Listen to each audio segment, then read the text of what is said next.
பொய்கை பூக்குமுகீரென்ன கையால் குடைந்து குடைந்து உன் கழல் பாடி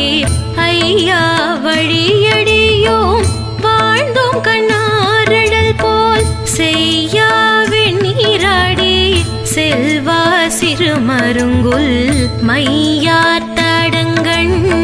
மடந்தை மணவாளா ஐயா நீ ஆட்கொண்டு அருளும் விளையாட்டின் உய்வார்கள் உய்யும் வகையெல்லாம் உய்தெழுந்தோம் எய்யாமல் காப்பாய் எமையேலோரு